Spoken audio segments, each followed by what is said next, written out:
we're going to move on to a discussion that I wanted to have tonight for our Academy 101 segment. We are going to be talking a little bit about what you can do to increase your win rates at a tournament.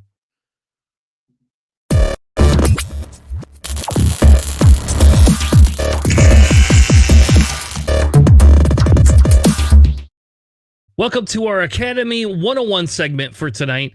Tonight, we're going to be talking about how to bring your record to one more win than you had before at a tournament, which just sounds crazy, right? Like that sounds like a crazy long title, but that's the title of our Academy 101. So I think a lot of the times, especially on our show, we specifically talk, about a casual manner. We talk a little bit about competitive. We do some competitive stuff. We talk about competitive lists. But one of the things that we strive for is, hey, as a newer player and getting into the game, or somebody that's playing casual that wants to be a little bit more competitive, how can you specifically get better to allow yourself one more win? And I don't think this means this is you going from like a 3-1 to a 4-0, right? Like that's not what we want to talk about tonight, because I think that is a different section of discussion, going 3-1 to 4-0. I could tell you have to be able to make decisions all the time. You can't just have a list that rolls people off the table, because we don't see a lot of those lists. Specifically, there is counters that can happen. But one of the things is to say, if you are, let's say, a 1-3 player or a 2-2 player, how can you improve your ratio just a tiny little bit? Things that we feel are great points to make. So to kind of kick this off, Alex has been a very consistent player. I'm going to nix the roll better answer, Nabi. That's not going to be a discussion point. I agree with you. Everybody should just roll better, but I mean, I don't know. Matt has a -10 dice luck in every game he plays, so I don't think Matt can roll any better. If Matt rolled any worse, he just would be like an 0-4 player all the time. This is why you bring one agility shift to reinforce. You don't need to roll. Yep, don't need to roll. Just bring rack like a true Michiganian. I really should. You could bring rack. Rack is a strong staple, as we realized at the beginning of the meta. So why don't we start a little bit about, how can you move the needle just a little bit, right? Like, what are some of the tactics that you guys have done in your lives to say, hey, I want to get one more win? Because when I first started playing X-Wing, I was an 0-4, 0-5 player, a 1-3, 1-4 type player. And there was things I had to do to bring myself up to be able to actually win a few more games in a tournament. So why don't we start with Alex? Alex, do you have any tips, any tactics, any thoughts on what to do to bring your win ratio up by 1? You kind of have to feel out like which kind of ships and like kind of play style of those kinds of ships that you like. Because I know personally, I understand that like fireballs, like Kaz can be pretty good, and Jarek has a place. But I'm so bad at flying fireballs. Couldn't tell you why. I just cannot do it. They just burn up super fast. And I'm not comfortable playing like a fireball. But I'm super comfortable playing RZ2s, which some people aren't, especially like Lulo. I'm assuming like, you've gone to the first step of like, you picked out a list that's not like absolute trash, right? I'm assuming it's like a 2-2 kind of player, right? You're just working on getting better. Flying a ship you're comfortable with is huge. Or maybe getting better at a ship that you're not comfortable flying with. But like for like resistance, it's very easy, right? Like T-70s, like I'm good with them. I'm not like super high level, like BB-8 Poe, big brain, trigger happy flyboy things. But like I'm solid enough with T-70s. And I'm really good with Falcons and RZ2s. And that's kind of what I build like my resistance list around. but I'm not going to bring a resistance transport because, besides the fact that they're a little bit questionable right now, I don't have a lot of experience playing them. And again, I'm just really bad with fireballs. I have no idea why I can't do it. Same with the Y wings. They're okay. I just can't. I don't click with them, so my lists aren't going to do that. So I'm building to the strengths of myself as a player by bringing ships that I can do well with. Like, not everyone can just pick up an Ida, right, and just start dominating people with it, even though you theoretically can do really well with those. It just depends on what you're comfortable with. All right. Matt, how about you? What are a few things that you personally thought of or have done in your life to bring your player skills up a notch? I agree with Alex on all the stuff he said. Finding for me, it was finding something that I really enjoyed flying. But another aspect of it was, I know that not everybody will do this, but I like if I lose and I want to know, like, how could I have done better? I like to talk with my opponent about, what could I have done to potentially beat you? And most people in the community are great. They're like, they want you to be better players, so they'll go through it. And another thing was just playing people who were like better than me, like getting over that, like, oh, I don't want to play.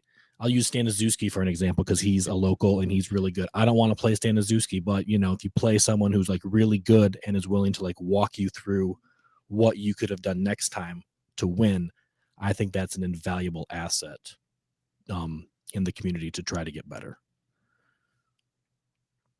Fair enough. And I think that's a good point. Playing other people, that kind of leads into my next point. Like, a lot of people are scared to play somebody that has status in the community or always wins, right? And I get that, like, for example, I make a joke, I don't like to play Alex. But if I don't play Alex, there's certain things about Alex's play style that other people do. If I don't learn how to play against that style, I'm going to lose to people that play like Alex every single time. No questions asked. And I think that's like a big turning point for me when I first started playing. It was, what am I going to spend my time doing, right? Do I really want to spend my time playing against really good players? And I spent a lot of time when I first started it. Well, it was during COVID, but I had a buddy that was learning with me and we'd play each other. And at first we were very evenly matched. Then I started playing online all the time. I started playing against other people and learning, I don't need to 5 straight every one of my ships every single game. Like, that doesn't have to happen. It's a tactic I can use, but it's not something I need to do.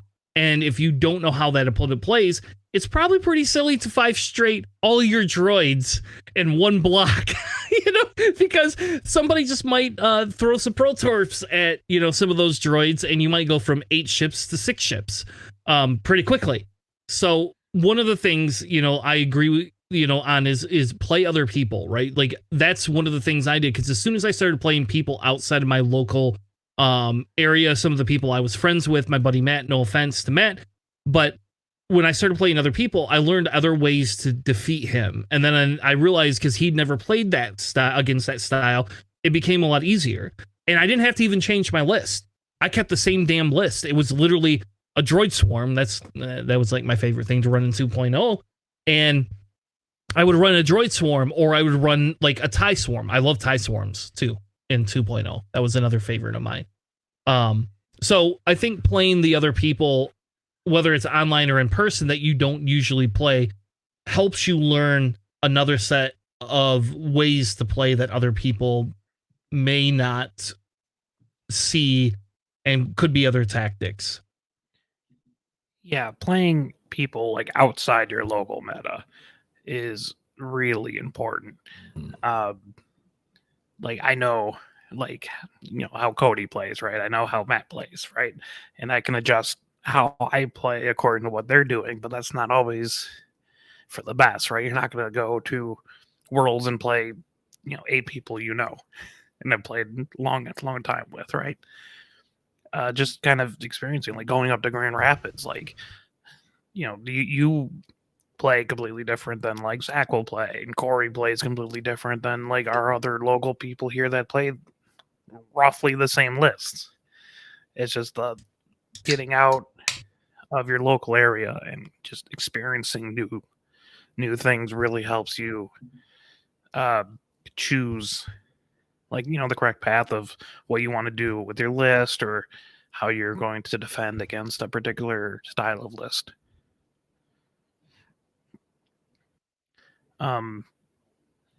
And just knowing your list too. That's a huge thing, right? A lot of people will just net list, and they won't, completely understand the nuances, and you work with that. But if that style is not immediately obvious to you, Like all those people taking your yeah, like everyone who's Your running my scum scum list as a bad example. But yeah, just you don't necessarily understand the nuance, right? Like Paul Ever took that Padme Triple Arch list, and everyone thought that was Han Silver Bullet, but Han has more wins against that list than it does against Han. Yeah. It's the player, and you have to understand how to maneuver 3 arcs that all have different initiatives so they don't crash into each other, and also how to keep Padme in there, and how to not just immediately die with Eda Anakin. It's all about just getting some reps in and just kind of understanding what your list can and can't do. Yeah. I think when I first started out, I did a lot of net listing, and I would say I do well against certain players, but then I'd play other people oh, I don't know what this list is doing. And yeah, knowing how the pieces of a certain list work together and what you need to do to achieve the goal of winning. It's not apparently obvious with every list that you see. Yeah, so getting your reps in, that's a good Yep. point. Get some reps in, understand your list, what you're playing. I think another one, and Nabi posted that in the chat, is understanding your opponent's list, right? And understanding what you're playing against. So I think, so I'm going to just tote the podcast for a few seconds. We did go through all the popular meta lists for the different factions based on what we're seeing. Those are great tools. So if you're saying, hey, I'm going to a Sir Champ, what am I going to see? You're going to see some crazy stuff, especially if 50% of the people already have wins. But if they don't have wins, I mean, I could tell you our local meta on the west side, where some of the guys don't have the wins, they're bringing meta lists and being able to understand exactly what that other list can do to you is huge. And at least what it does, whether you know what it does to your list or not, at least know what the hell that list does. Because if you run up to the Padme and Arcs list, you have to know you're not going to get rerolls unless you can shoot Padme. And you have to know that Padme is probably what we would call, unless you can ace her off the board, she's probably a dollar, a point sink, right? Same with Anakin. If you can't ace Anakin off at I6, he could run away and regen his health. So understanding that piece of it, what your opponent can do, makes a lot more sense in terms of how we can how you can get a little bit better.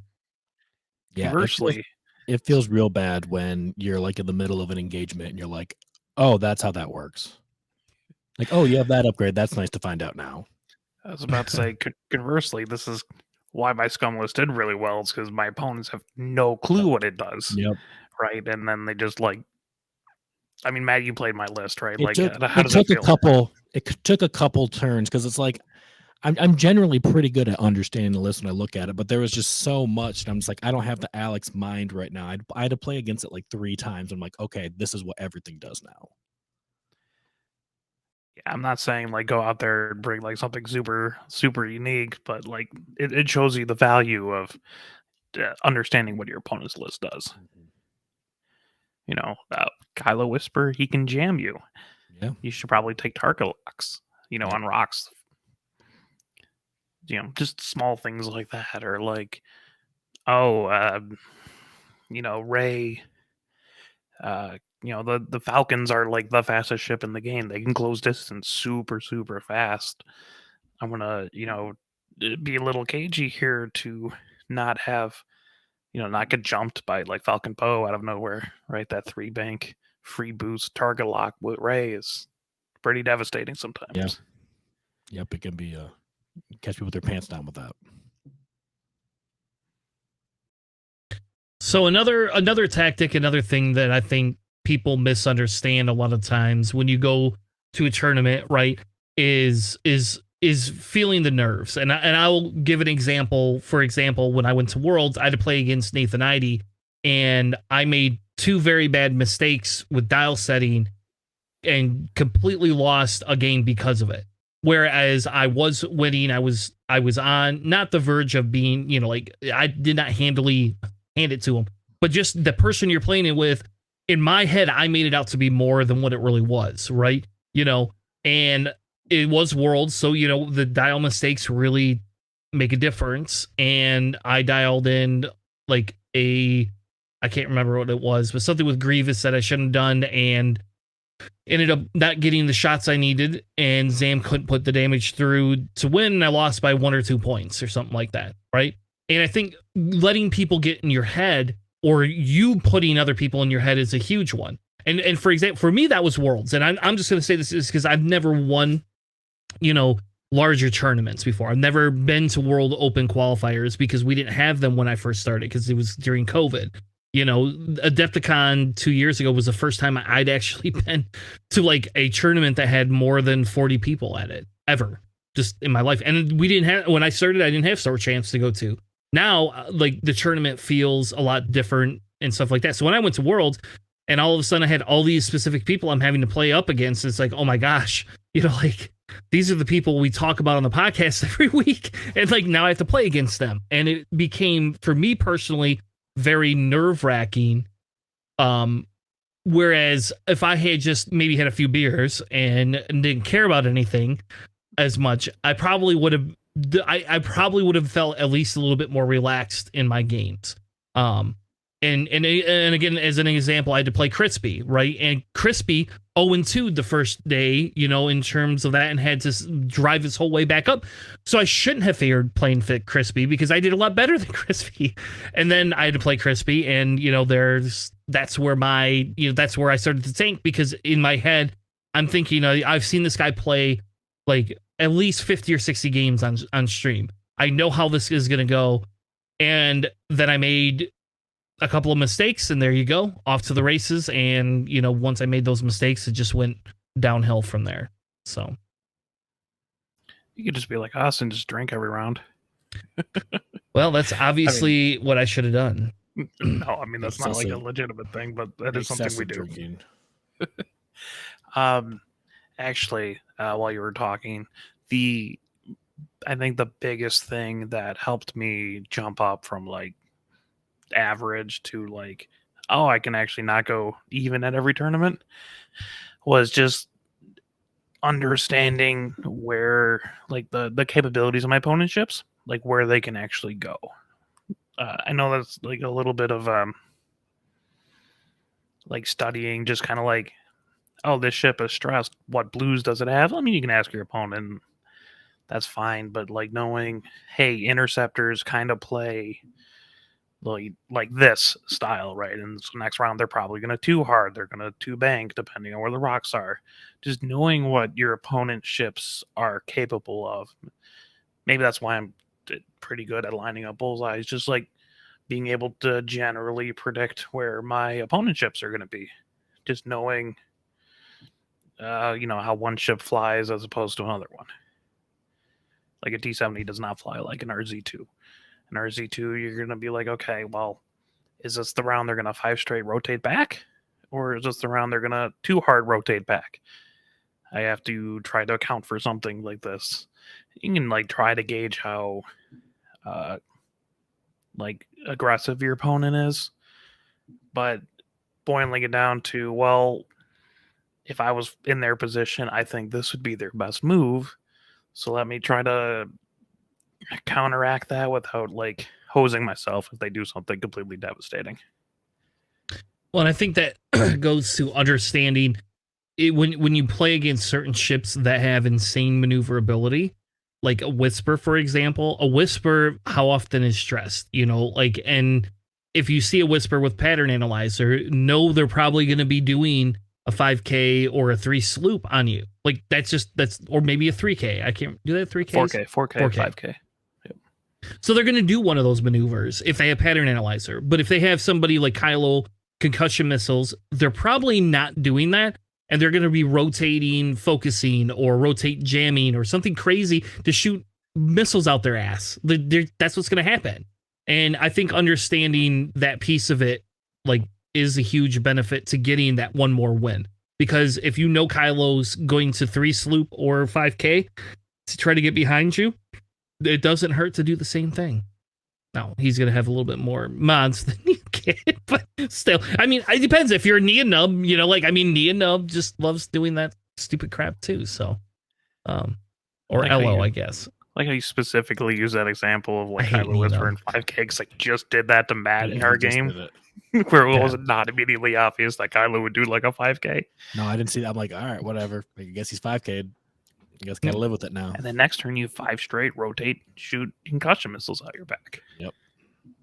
Exactly. And that's why when I started playing FO a little bit more, that's why I like the Whisper, and I specifically like Kylo. I do think the concussion missiles is more of a way to mess with your opponent than the Pattern Analyzer. But man, if you're good at getting those bullseyes, I'll tell you what, a 5K into like a focus boost or a boost jam or something like that, yep, you can definitely catch people off guard pretty easily. The reposition after a red maneuver into a jam is so disgusting. Especially with Kylo. Yeah. And then we get a bullseye, and I still got 3 force, and I can, throw another crit. Yeah. Just but if we go back to like droid swarms, right? They're not going to come at you at a 45-degree angle, right? Because they don't bank well. Nope.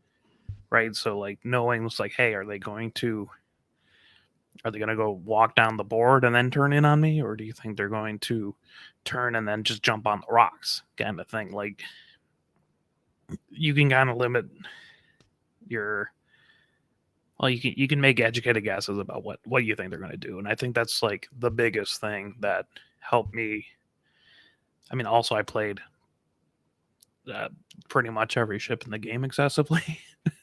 So like I understand what those ships generally do, but it's just like being able to guess where your opponent's going to go, right? Like that's what Cody does. That's what makes him like really good. He's very good at predicting like where his opponent's going to be, which is why he does like double reposition, where it won't be like immediately obvious of why he did like a focus and barrel roll back over here where your opponent's not, but it limits their escape option. Like he'll block like a boost by one of these ships just because his ship is there. Or if their ship does do like a boost, they no longer have arc on them.